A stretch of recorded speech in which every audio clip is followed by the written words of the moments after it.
Donc on a vu des boîtes comme Aftermath ou Origami qui sont des sociétés qui sont détenues par leurs journalistes, mais qui de facto sont les cofondateurs et les actionnaires et les patrons aussi de leur boîte. Salariés associés. J'ai des questions pour vous trois, et après j'ai des questions que j'ai l'impression qu'on vous pose souvent, mais je vais les poser aux deux autres.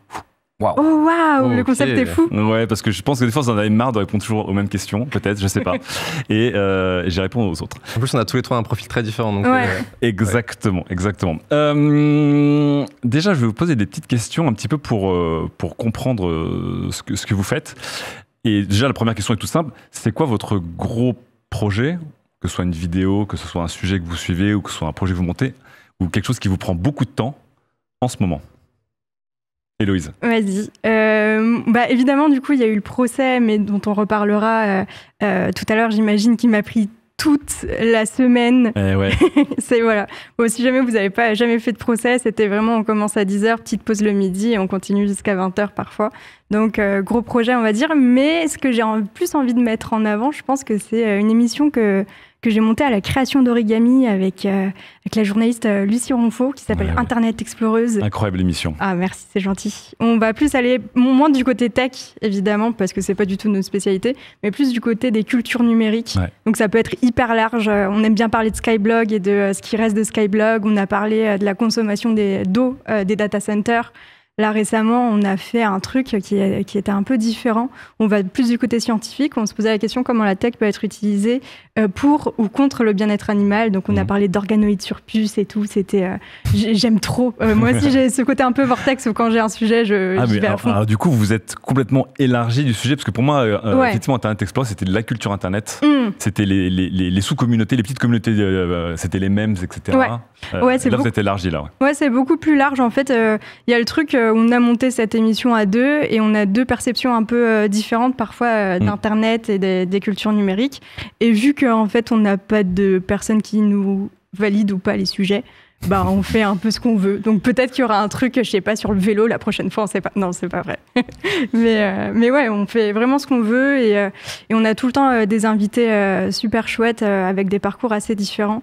Donc la dernière fois, on a parlé de true crime et des enquêtes en ligne. Et donc on a reçu Sonia Liu, qui est une youtubeuse qui est spécialisée là-dedans et tout. Il y a une communauté entière, ça, c'est fou. Ouais, et du coup, elle a une formation de base en psychocriminologie. Et donc qui a pu un peu déconstruire son approche des faits divers au vu de quand tu en parles sur Internet, ce que tu vas faire passer comme message, etc. Donc ouais, j'aime trop cette émission et ça me prend beaucoup de temps, mais je suis très heureuse qu'elle existe. Donc on rappelle que Internet Exploreuse est sur la chaîne d'Origami. Ouais, tout à fait. Enfin, c'est sur la chaîne Twitch et la chaîne YouTube d'Origami. C'est un des noms projets. Également. En podcast aussi, évidemment. Et c'est vrai que si vous ne connaissez pas, c'est vraiment un super projet, hyper enrichissant. Et toujours avec des intervenants, des intervenantes qu'on ne connaît pas en général et qui sont super bien tankés sur leur sujet et hyper passionnants. Pour préparer le sujet et tout et pouvoir en discuter, en rebondir comme ça avec eux, faut bien bosser généralement parce que sinon on est perdu.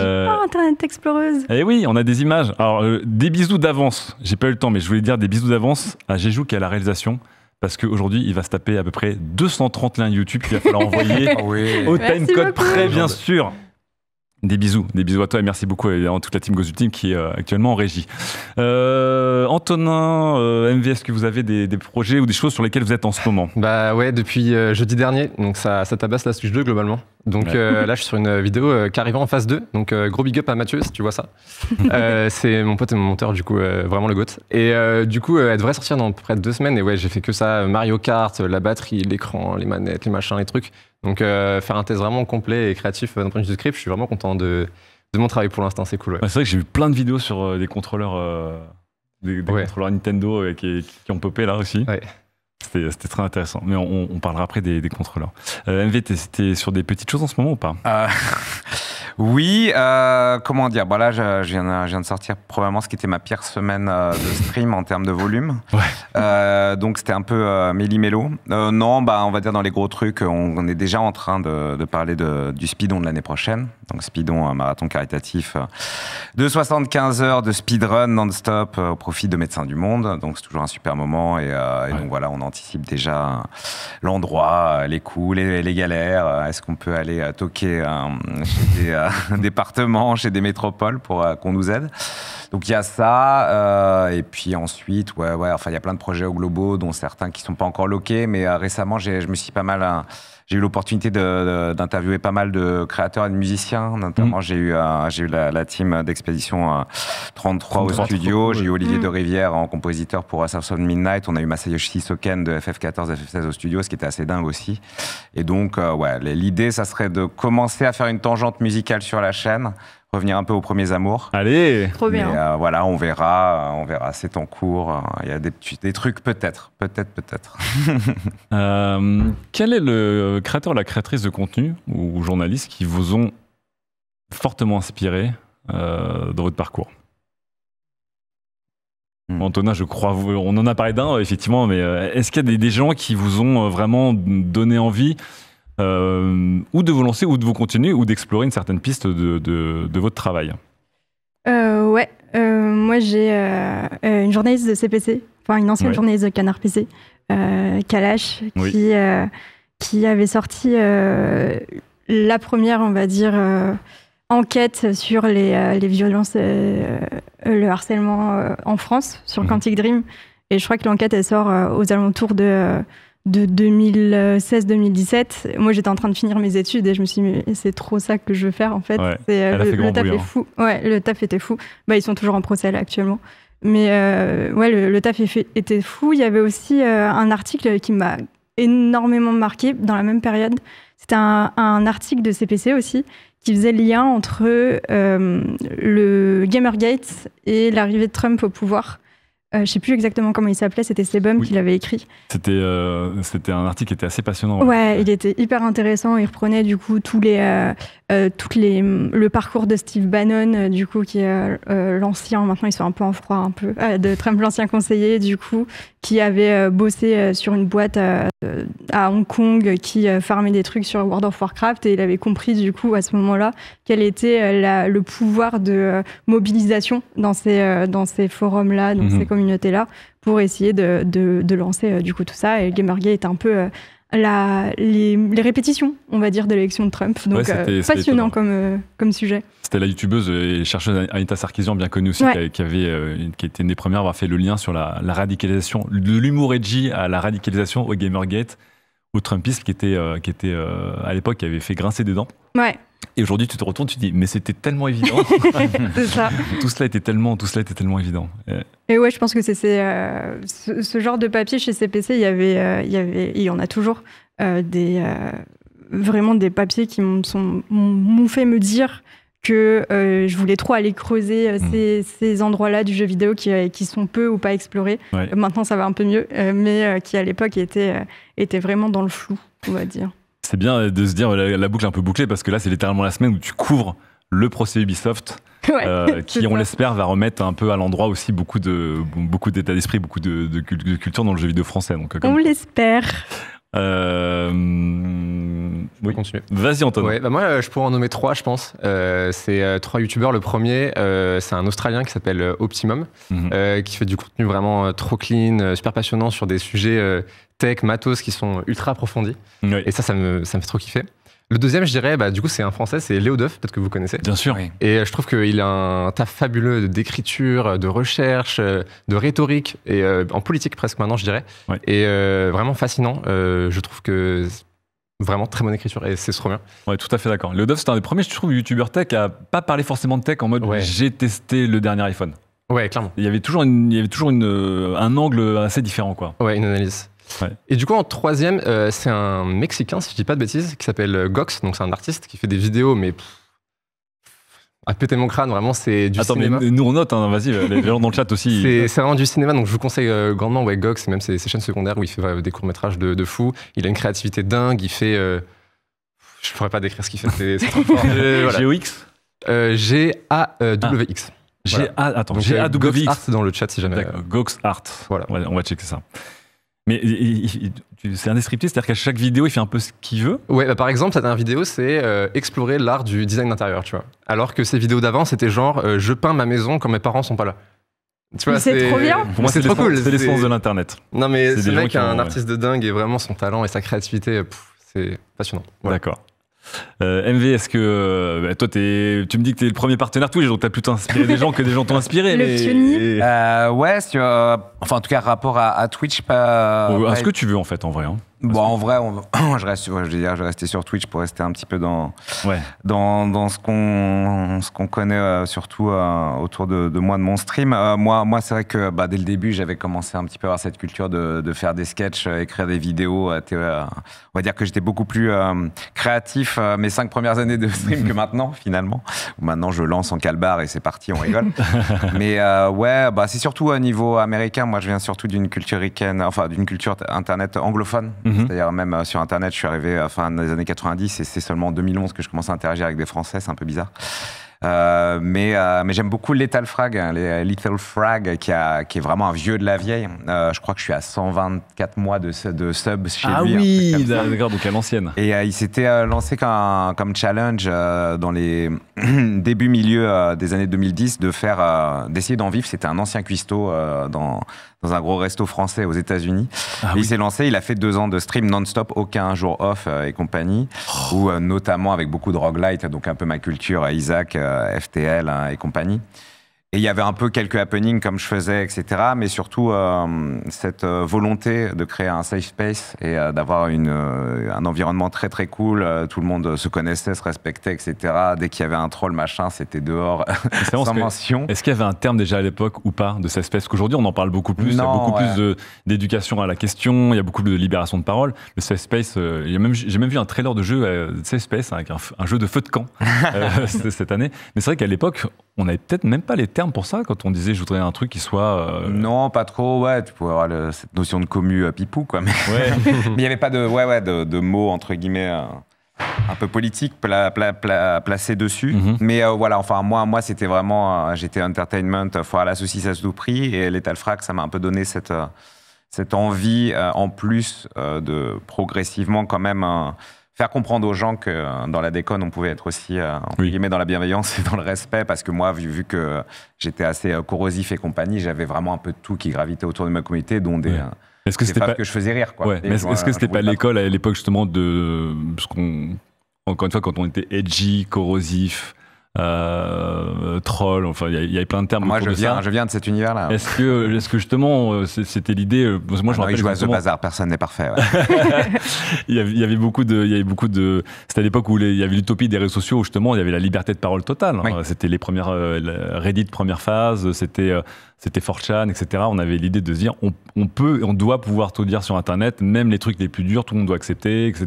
C'était une certaine époque aussi, je trouve, des plateformes. Bon, on en est revenu. Oui, moi, j'étais un troll notoire d'IRC. Enfin, j'ai connu des années et des années où on faisait tout et n'importe quoi. Ensuite, je pense, notamment niveau YouTube et Twitch, c'est aussi les années 2010 et compagnie où on a commencé progressivement à comprendre ce que c'était l'impact d'avoir une communauté, en fait, et d'être, entre guillemets, de devenir un influenceur, entre guillemets, ambassadeur. C'est-à-dire ta portée, elle a une résonance. Et la situation où tu postes sur un forum obscur tout seul à cracher ton venin, elle a une portée, comment dire, tout autre quand il y a des milliers de gens qui te suivent. Et on est forcément responsable de nos actes et de ce qu'on dit, qu'on est autant suivi. Donc, ça ne veut pas dire qu'il faut se censurer, mais il faut juste réfléchir aux conséquences. Donc, moi, j'ai pris ce tournant petit à petit, on va dire. Ouais. Quel moment vous a découragé? À quel moment vous avez dit, sur votre projet, on va dire, principal, ou votre carrière principale, est-ce qu'il y a un moment où vous avez été découragé en mode, je crois que je vais peut-être arrêter, ou je vais lever le pied, ou je vais passer à autre chose, ou... Moi, ça a été... bon, j'enchaîne, mais ça a été... Vas-y, carrément. Moi, ça a été vraiment quand il y a eu un gros afflux de Facebook et autres vers Twitter, avant même la transition Musk, mais que Twitter est vraiment devenu tout simplement le PMU et le défouloir de tout le monde. Il y a une transition vers la fin des années 2010 qui a été extrêmement violente. Ouais. Ensuite, je pense qui est aussi cumulé à tout un ras-le-bol social et compagnie, mais c'est vrai que d'un coup, entre guillemets, où avant c'était too much et tous les gens t'envoyaient des messages d'amour à outrance et c'était du parasocial à balle, tout d'un coup, il y a eu un switch où vraiment, il y a eu des gens qui étaient vraiment beaucoup plus véhéments, violents et est vraiment très vénère contre moi. Bon, chose qui s'est amplifiée au fil des années quand je me suis un peu politisé notamment. Et là, ça s'est transformé en insultes, menaces de mort et compagnie. Mais c'est vrai qu'à un moment, j'étais en mode, vas-y, à quoi bon, quoi. Ouais. C'est bon, je me suis bien gavé, je peux retourner un petit peu en retrait. Et donc, ouais, il y a eu un moment de fatigue à ce moment-là où j'ai failli un peu lâcher le truc et retourner juste à... Il y a eu des mois d'ailleurs où j'ai recommencé à faire de la musique dans mon coin sur une deuxième chaîne alternative. J'étais juste là à faire de l'ambiance, à pas parler pendant 4-5 heures. Bon, finalement, après, ça m'amusait quand même d'amuser les foules. Mais c'est vrai que oui, quand nous, humains, on est fait pour se focaliser sur le négatif. Et quand c'était juste... Déjà, quand c'est une personne sur 1000 qui t'envoie des fions, tu penses qu'à ça toute la journée. Exactement. Et quand ça commençait à devenir beaucoup plus massif, c'était un peu dur, mais bon. Mais qu'est-ce qui t'a fait revenir du coup? T'as pris de la distance par rapport à ça, finalement? Parce que Au bout d'un moment, c'est par phase, hein, là, ça se trouve... là, déjà, je suis sur une phase où je me suis complètement éloigné des réseaux sociaux parce que j'ai eu un trop-plein. Ouais. Notamment parce que j'avais re-all-in pendant les législatives et je me suis pris des milliers de messages de machin, mais je m'en fous, j'étais possédé, tout allait bien. Et ensuite, là, quelques mois après, j'ai eu une fatigue à nouveau. Je pense que c'est par étapes, mais oui, ouais, c'est juste se préserver sans se timorer complètement, quoi. Quand j'ai des choses importantes à dire, je les pose, je les dis, mais ensuite, on va dire que toute la modération et les personnes avec qui j'interagis le plus, c'est sur mon chat Twitch. Ouais. Et ensuite, j'ai désinstallé les applis de réseaux sociaux parce que sinon, on n'est pas fait, notre cerveau n'est pas fait pour process l'avis et l'opinion et le venin de milliers de personnes par jour, quoi. Après, sur ton chat Twitch qui est quand même massif, je trouve quand même qu'il y a une bonne ambiance en fait. Il y a une très bonne ambiance, mais c'est parce que la chaîne elle est vieille et qu'on a banni des milliers de personnes au fur et à mesure. Et puis, bien sûr. On a pu faire le tri sélectif assez régulièrement, justement parce qu'on retransmet des confs, on fait des événements, que ce soit Speedon, qui sont très inclusifs, que ce soit Jeux Made in France, on reçoit plein de gens en plateau. Ouais. Donc dès qu'il y a des gens qui commencent à allumer sur le physique ou qui commencent à avoir des messages ou des émotes nauséabondes, ils sont triés direct. Ouais. Même pendant un moment, pendant les législatifs, il fallait attendre un mois pour pouvoir parler sur ma chaîne. Donc c'est vraiment ceux qui avaient la patience d'attendre un mois pour me traiter de FDP derrière. Bon, ok, tu l'as mérité ton ban, tu l'as mérité ton message, mais... Donc oui, mon chat est relativement propre, mais ouais, c'est des dispositions, il faut être carré dès le début. Il y a plein de communautés énormes où, hélas, si tu n'as pas pris les dispositions de faire le ménage dès le début, les dégâts, ils sont un peu irréparables, quoi. Oui, ça prend du temps, quoi. Ouais, je vois tout à fait. Il y a un endroit où ça reste tout le temps, c'est les commentaires YouTube. Oh là là, c'est l'enfer. Les commentaires TikTok aussi, il y a un côté pour des miracles, non? TikTok, dans les commentaires, j'ai l'impression que c'est Twitter parfois. Genre, la stupidité réunie en un endroit, c'est fou, parfois, c'est... C'est pas tout le monde, bien sûr, mais enfin, bon, bref. Ouais. Mais c'est vrai que là-dessus, autant sur Twitch, toi, tu fais pas du Twitch, contrairement à nous trois, où effectivement, les gens viennent te voir, ils ne sont pas en train de jumper de créateur en créateur, etc. Oui. Donc en fait, il y a une démarche, ils passent du temps avec toi. Je pense que déjà, ça crée un terreau, on va dire, plus sain pour que les gens s'engagent, on va dire, positivement, de manière constructive. C'est vrai que je trouve que YouTube ou TikTok, en fait, en 1 heure de YouTube et TikTok, tu as pu voir quand même pas mal de créateurs et de créatrices. Bah, tu vois aussi beaucoup de gens que tu vois pas. Que tu connais pas, pardon. Et c'est vrai que souvent, il y a des gens qui te laissent des commentaires, tu sais que tu ne les reverras jamais. C'est un peu bizarre, je trouve, des fois, les commentaires YouTube. Parfois, ça va plus loin que ça. Il y a des gens, juste, ils lisent le titre et la miniature, tu vois. Genre, ils laissent leurs commentaires, ils partent, ils ont même pas vu une seconde de la vidéo. Et t'es en mode, mais en fait, laisse-moi parler, s'il te plaît. C'est terrible, quoi. Moi, mes commentaires préférés, Toi, tu fais du Twitch et vous avez une grosse politique YouTube aussi sur Origami. C'est pas la même ambiance, du coup, entre les deux? Oh non, pas du tout. Et puis ouais, faut modérer, quoi, parce qu'il y a des trucs, c'est contre nous, à la rigueur, ça fait de mal à personne à part à nous, et nous, on est le média, donc ça va. Mais sur certains sujets, parfois, c'est compliqué, surtout quand tu t'exprimes sur certains éléments. Par exemple, on était parti un peu dans le même délire pendant les élections anticipées, et j'avais fait une émission sur... on s'était dit, vas-y, comment est-ce qu'on peut en parler? Qu'est-ce qu'on peut dire? Qu'est-ce qu'on peut faire? Et du coup, j'avais monté une émission sur ce que ça changerait pour le jeu vidéo si l'extrême droite passait. Et oui, normal. Le ratio pouce rouge, pouce bleu, c'était terrible. Pas choqué, mais déçu quand même. Ah ouais, mais franchement, ça va. Mes commentaires préférés, ceux que j'adore, c'est ceux qui disent cette fois, ça va trop loin, je me désabonne. Et genre, il a jamais été abonné, tu vois. Et ça, c'est mes préférés. Continuez, j'adore. Je ne viendrai plus jamais manger dans ce restaurant. Mais monsieur, vous avez pris juste du pain pour le moment. En fait. Ça, c'est toujours. Je suis toujours un peu étonné, effectivement, de ces personnes qui se disent si c'est comme ça, vraiment, j'abats ma sentence et de rien. Mais bon, j'abats ma sentence. Ça les rend puissants. C'est ça qui est un peu dur avec les commentaires YouTube et autres plateformes. On a un peu cette culture du commentaire Google. C'est-à-dire quand tout s'est bien passé, les gens commentent pas.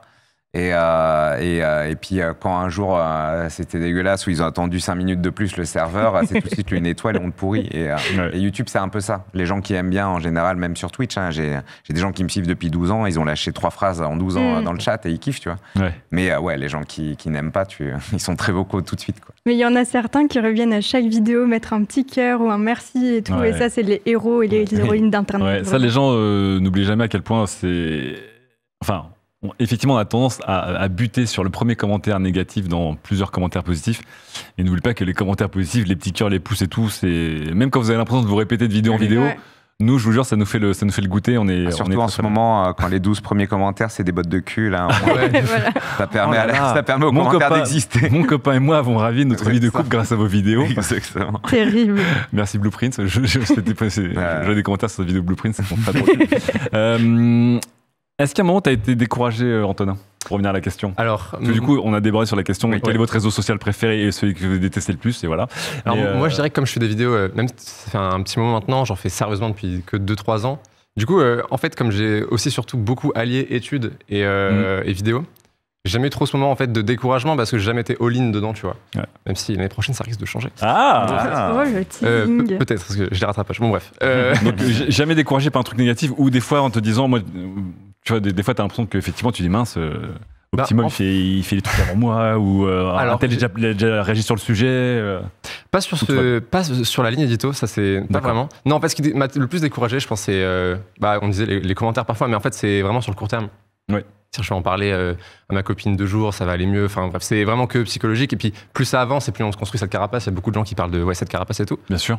Et non, actuellement, je dirais que en fait, ce que j'aime bien, c'est que comme j'arrive à penser mes vidéos comme je veux et que souvent les gens qui viennent les voir, c'est des passionnés aussi, ça fait en fait un peu un tri sélectif avant même le clic, tu vois. Ouais. Et ça fit pas mal de commentaires. Et mine de rien, j'ai pas tant de commentaires négatifs. Franchement, ah oui, non, moi, tes commentaires. Mais après, alors, je dis pas que tu les mérites pas, mais je pense que il va y avoir le moment où effectivement, quand tu gagnes en visibilité. Ta communauté historique commence à être entourée de gens qui débarquent et effectivement plus tu vas toucher de monde et effectivement moins tu auras cette sorte d'union sacrée des premières personnes qui te suivent, même si encore une fois tu fais des vues assez impressionnantes sur tes vidéos par rapport au nombre d'abonnés que tu as. Donc je pense qu'il y a beaucoup de gens qui te découvrent, mais c'est vrai que les commentaires sont toujours extrêmement positifs sur tes vidéos. En fait il y a beaucoup de commentaires négatifs mais ils sont cachés par c'est un peu en dessous de l'iceberg, on voit vraiment les positifs en haut et en bas heureusement ils sont un peu repoussés. Moi je les vois du coup, mais souvent les gens les voient pas trop. Oui, généralement tu lis pas tout à moins que ce soit un truc où tu sais que c'est le feu. Je lis pas tout, mais presque. Ouais. Est-ce qu'à un moment, tu as été découragé? Un peu tout le temps. Je suis sur le fil en tant que journaliste spécialisé. On ne vit pas les meilleures heures de notre métier. Ouais. Mais ouais, non. Enfin, depuis Origami, il y a quelque chose qui est vraiment... Là, ça va faire vieille meuf et tout. Mais il y a un peu d'espoir, tu vois. Ouais. Dans le sens où on est financé par les personnes qui nous suivent sur Patreon, patreon.com/Origami Media, c'est lâché. Let's go. Et... Tu peux lâcher autant de fois que tu veux. C'est vrai? À chaque fin de phrase. C'est vrai. Non, et tu vois, le fait de se dire, quand on a lancé la campagne de financement initiale, du coup, il y a 2 ans, on était en mode... ça se trouve, les gens, ils n'ont plus envie de ça, tu vois. Enfin, il y avait plein de médias qui étaient en train de se casser la gueule aux États-Unis ou en France. On se disait, ça se trouve, juste... faut passer à autre chose, quoi, et laisser du coup d'autres médias qui ont une autre vision un peu du journalisme spécialisé JV s'en occuper. Et du coup, on s'est vraiment lancé là-dedans en se disant ça va être aussi un moyen de prendre la température. Et la température était plutôt chaude finalement, puisqu'on a largement dépassé. Votre campagne a été incroyable. Ouais. C'était super chouette. Et il y avait le truc aussi de se dire, attends, du coup là, on lance une campagne de financement. Dans 6 mois, on aura le média qui est lancé. On veut être financé seulement par les personnes qui nous suivent et qui le peuvent. Il va falloir redemander des sous et tout à ce moment-là via patreon.com/Origami Media. Du coup, est-ce qu'ils vont suivre encore ou pas? Est-ce qu'on va réussir aussi à convaincre, à adresser toutes les attentes et tout des gens? Bien sûr. Je pense qu'on ne les a pas évidemment adressées toutes, surtout qu'elles sont aussi nombreuses qu'il y a de personnes qui ont soutenu Origami. Mais depuis... Franchement, j'ai pas mal d'espoir. C'est Au moins cool. sur ce qu'on peut faire dans la limite de nos moyens. Mais ouais. Mais avant, ouais, c'était horrible. Vraiment, essayer de s'imaginer dans ce métier dans 10 ans. Enfin, quand je suis sortie d'école, c'était impossible. Vraiment. Écoute, t'es entouré de 3 créateurs de contenu, dont un ex-journaliste. Je dis pas que ça fait une tendance, mais voilà, peut-être que ça illustre quelque chose, voilà, autour de cette table. Les derniers des Mohicans, mais c'est... Enfin, je crois toujours au côté indispensable d'avoir du journalisme professionnel. Mais c'est vrai que quand vous avez lancé la campagne, je me suis dit, waouh, c'est super noble de leur part, mais ils vont douiller. Je m'étais dit que vous alliez plus douiller que ça, en fait, d'une certaine manière. Je m'étais dit, financièrement, tu veux dire ? Ouais, financièrement, même sur le game, où j'ai l'impression qu'effectivement le journalisme de jeux vidéo avait même pas eu le temps d'avoir des vraies lettres de noblesse pour essayer de créer quelque chose de nouveau derrière. Il y avait un peu un désaveu de pas mal de médias traditionnels, etc., qui avaient un peu loupé pas mal de coches, qui avaient des problèmes d'éthique eux-mêmes, etc. Donc je m'étais dit, c'est cool, mais est-ce qu'en France, du coup, il y aura un amour et de l'argent pour financer un média de jeux vidéo pure player, avec des journalistes qui sont des journalistes connus dans le milieu du journalisme, mais qui ne sont pas des gens connus en termes sur des réseaux sociaux comme des influenceurs, des créateurs de contenu. Donc je pensais que vous alliez peut-être plus galérer que ça. Moi aussi. En vrai, moi aussi. Et puis on a réussi à monter tout ce qu'on voulait faire et tout. Donc c'est pas tout, évidemment, parce qu'on a envie de faire 1000 choses. Et on n'est pas beaucoup non plus. On est 6 en interne, plus les pigistes et tout. Donc ça travaille dur, mais pour le moment, tout va bien. Alors Draker qui dit « J'aime Origami, mais j'ai l'impression que ça colle pas avec l'idée d'origine. » Au début, il disait que ce serait un média, pas un média, mais une plateforme pour fédérer. Oui, je peux adresser ça. Mais c'est bon, j'ai l'impression que c'est une plateforme avec plusieurs émissions et plusieurs projets, mais bon. Il y avait cette volonté aussi que chacun puisse faire ce qu'il souhaite. Je parlais d'Internet Explorer tout à l'heure, c'est vraiment une idée qu'on a montée avec Lucie. Et il y avait cette idée un peu de labo où on puisse chacun ramener ce qu'on voulait faire et tout. Et ce terme plateforme, c'est parce qu'on se retrouvait face à un long héritage de la presse JV qui était sur des sites, qui étaient hébergés sur des sites avec des news, etc. Et c'était exactement ce qu'on voulait pas faire. News, previews, tests. Voilà, c'était exactement parce que ça nous avait épuisé. Enfin, moi, j'avais pas fait de site, j'étais sur un magazine, mais... moi, je n'ai pas épuisé, j'avais encore un peu d'énergie. Mais on ne voulait pas faire ça et du coup, on a essayé d'aller chercher un terme qui puisse un peu adresser le fait que ce ne serait pas un site, qu'on n'irait pas faire les choses qu'on avait l'habitude de faire auparavant, qu'on pourrait tout simplement choisir aussi de ne pas courir un jeu dès sa sortie si pour X ou Y raison, on ne peut pas le faire, même si c'est une grosse sortie, etc. Finalement, évidemment, il y a certains trucs qui sont trop difficiles à lâcher et c'est vrai que quand tu as un gros jeu qui sort, tu as tendance à vouloir en faire la critique assez rapidement pour aussi essayer d'être plus vu, tout simplement. Mais oui, plateforme, c'était peut-être pas le terme, j'avoue. Très bien. Mais c'est bien parce que vous m'avez spoilé pas mal les questions que je voulais poser derrière, mais c'est intéressant. Mais effectivement, vivre de son public, est-ce que c'est vraiment jouable ? Ça le devient ? Presque à l'équilibre. Presque. Bon, du coup, c'est une question que, évidemment, tout le monde pose à Héloïse parce que, évidemment, aujourd'hui, Origami ne vit que de son audience. Presque. Vous avez eu 2-3 petits partenariats, je crois, mais... il y a Top Achat sur l'hebdo. Et voilà. Attends, faut pas que j'en oublie parce que non, c'est ça. Et puis voilà, en fait, après... Il y a il nous est arrivé de faire des productions externes aussi, vu qu'on a le matos et tout. Mais c'est vraiment, je dirais que c'est 85% des revenus qui viennent de... Ce qui est énorme. Ouais. Je vais vous poser maintenant une question je pense qui est très liée à vous, mais du coup, je ne vais pas la poser à vous, parce que voilà, vous avez trop répondu. Et si vous, dans le chat, vous trouvez que je devrais la poser à la personne intéressée, allez voir ces autres interviews, parce que vous pouvez évidemment aller voir sur leurs propres médias. MV, Antonin, l'aubergiste et Héloïse. Une question qui revient souvent du côté des vidéos d'Antonin. Est-ce que les périphériques, ça change vraiment les performances en jeux vidéo ? Mais du coup, je vais la poser. Alors, moi... non, t'as pas le droit. Okay, pas le droit. Antonin, il a ramené sa souris parce que, alors, justement, allez voir les vidéos d'Antonin où vraiment il va très très loin dans son approche des manettes de jeu et des souris. Il a ramené une souris qui est absolument incroyable. Est-ce que vous deux, les périphériques de jeu notamment, c'est important pour vous? Ça change vos perfs ou au moins, enfin je sais pas, votre plaisir de jeu, ou vous êtes en mode, je sais pas, moi je joue avec les Joy-Con de base, je joue avec la souris qu'on m'a passée, le clavier c'est ok.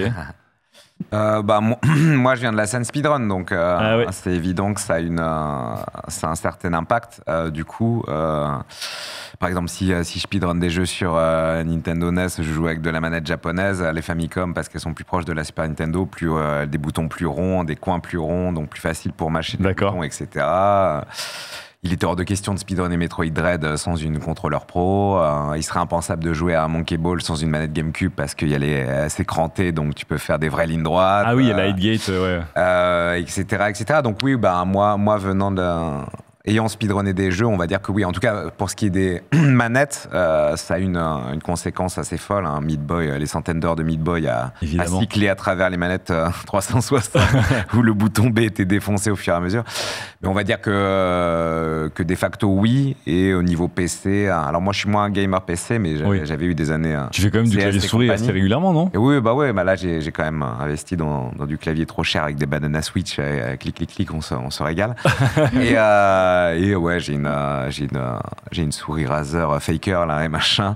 C'est rigolo, ça me suffit amplement. Je suis pas très fétichiste du clavier souris, mais ouais, je me suis quand même équipé. Par contre, manette, j'en ai 40 milliards et oui, de temps en temps, j'aime bien tester. Et on va dire qu'en termes de performance, oui, ça a évidemment un résultat, mais je pense que pour une expérience plus casual, c'est beaucoup moins critique, quoi. D'accord. Et Louise, quand tu joues et que tu testes des jeux, est-ce que tu t'en fous ? Est-ce que c'est important pour toi C'est pas que je m'en fous. Ouais. C'est juste que pour te donner une petite idée, on a passé 6 mois avec l'écran de retour posé sur un carton. Donc on est un peu dans la team de la schlagance. Donc on prend ce qu'il y a un peu, on va dire. D'accord. Donc non, pas trop périphérique pour le goût. Pas trop. Très bien.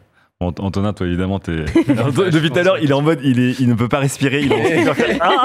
En fait, la question, elle est centrale dans notre milieu parce que en fait, constamment on te la pose. C'est un peu aussi le piège à mon avis. En fait, moi, je fais partie des gens qui trouvent que ça améliore pas forcément les performances en soi parce que si tu veux être bon à un jeu vidéo, tu peux être bon avec n'importe quoi. Honnêtement. Ouais.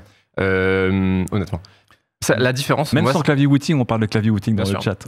Bien sûr, mais évidemment. Mais en fait, il y a des joueurs de fou qui ont performé avec des périphériques trop gays, tu vois. Mais ça se fait dans tous les jours.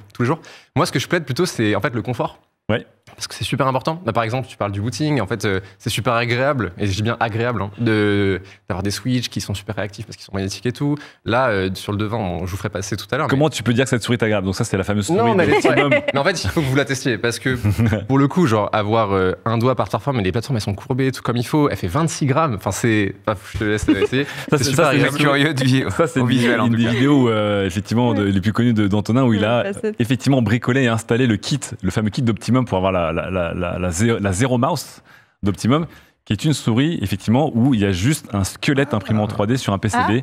Pas mal, en vrai. Voilà. Du coup, vraiment... Et le truc, c'est que tu ne sens plus rien. Ouais, et ce qui est fou, c'est qu'en fait, il a imprimé 5 plateformes exprès sur la souris, donc vraiment mettre ses 5 doigts exactement là où il veut.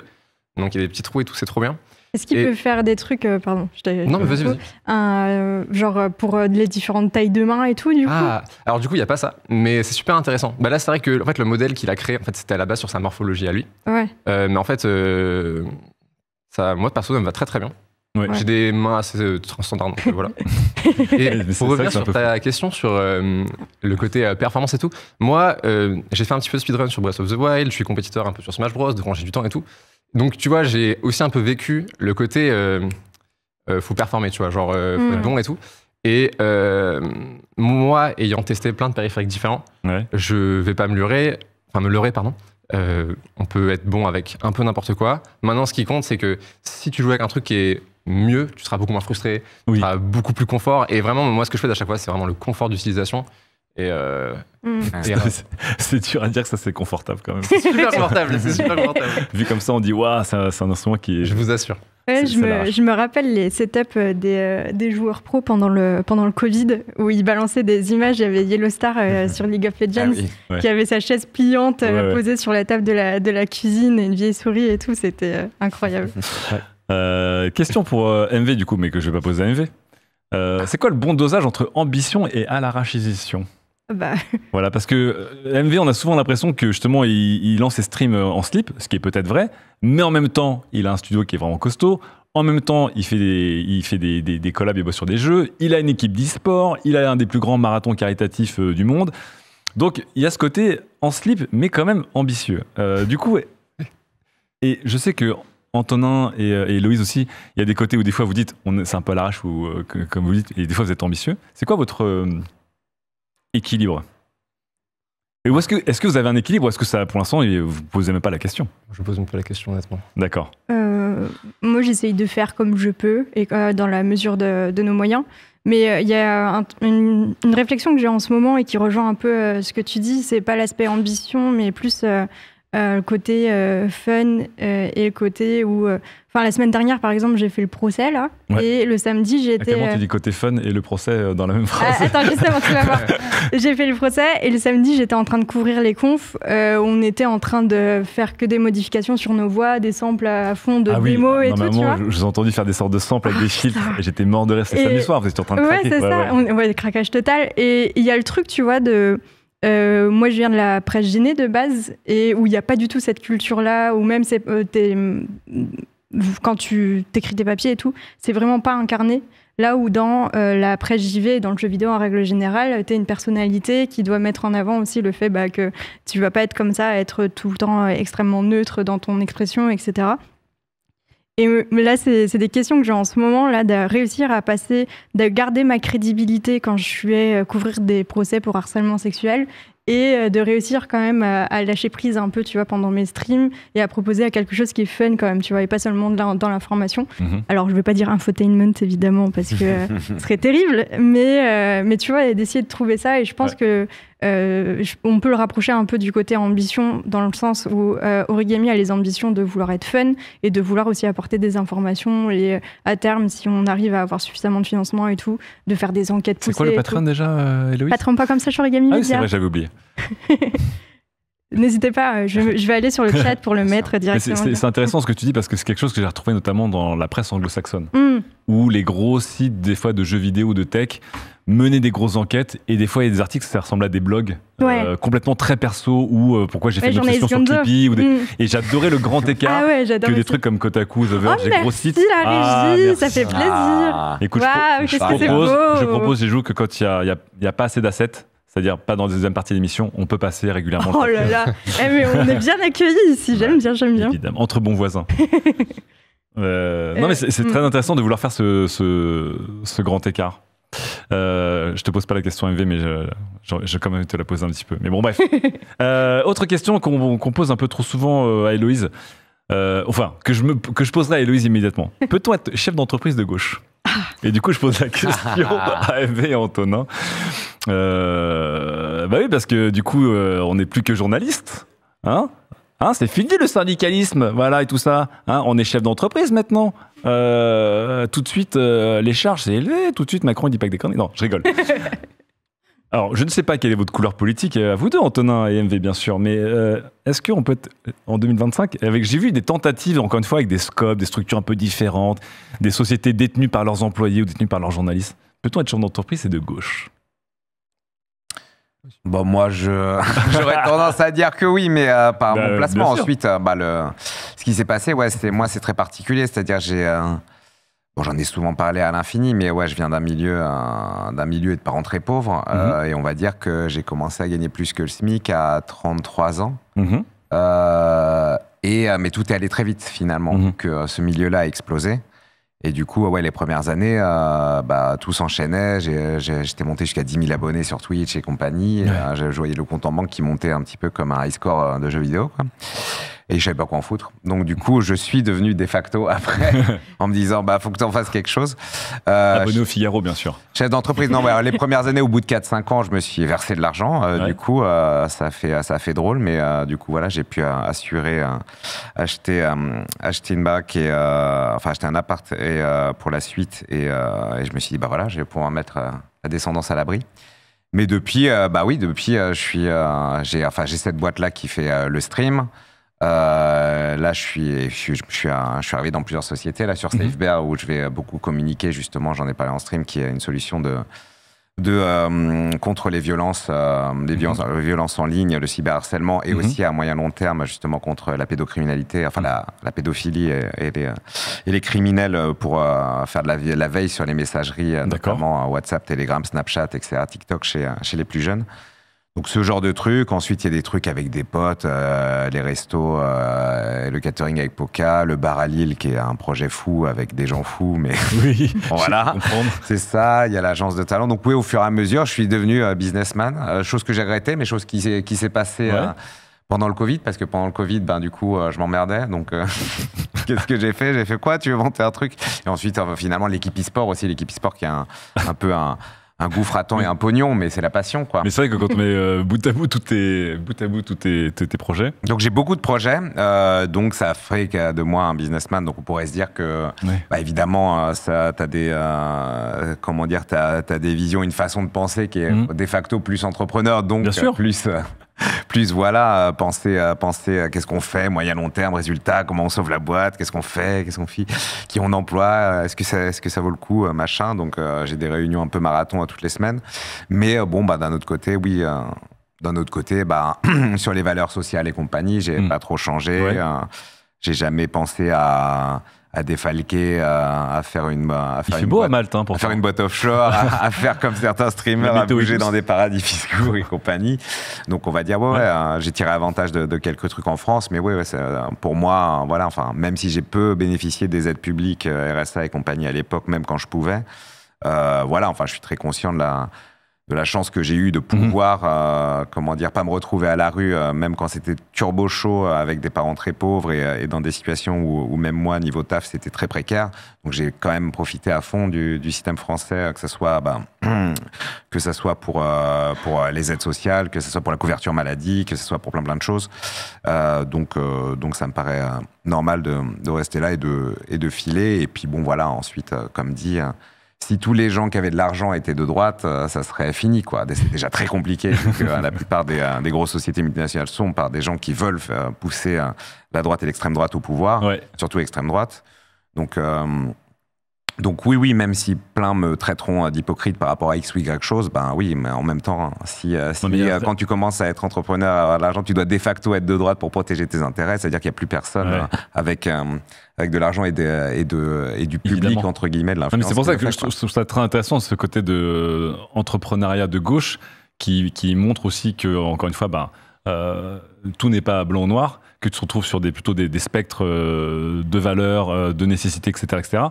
Et qu'il y a beaucoup de gens qui sont dedans et qui, du coup, ont une position qui est effectivement beaucoup plus paradoxale et beaucoup plus contrastée que l'entrepreneuriat de droite, qui est quelque chose qui est beaucoup plus, on va dire, naturel. C'est un peu une ligne droite.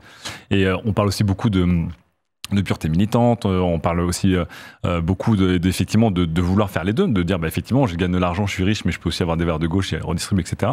Mais je trouve que c'était un discours qui était intéressant, et on a vu notamment des boîtes de jeux vidéo comme Ocean Twin, Tenter des Scopes, donc on a vu des boîtes comme Aftermath ou Origami, qui sont des sociétés qui sont détenues par leurs journalistes, mais qui de facto sont les cofondateurs et les actionnaires et les patrons aussi de leur boîte. Salariés associés. Voilà, qu'est-ce qui se passe aussi quand on est associé. Les boîtes à multi-associés, ça peut devenir les ambiances. Bien sûr, ça peut créer les Tout le monde nous a dit que ça allait se casser la gueule, vraiment. Généralement, on dit qu'effectivement, tes meilleurs potes ne sont pas forcément tes meilleurs associés, tes meilleurs colocs. C'est ça. Voilà.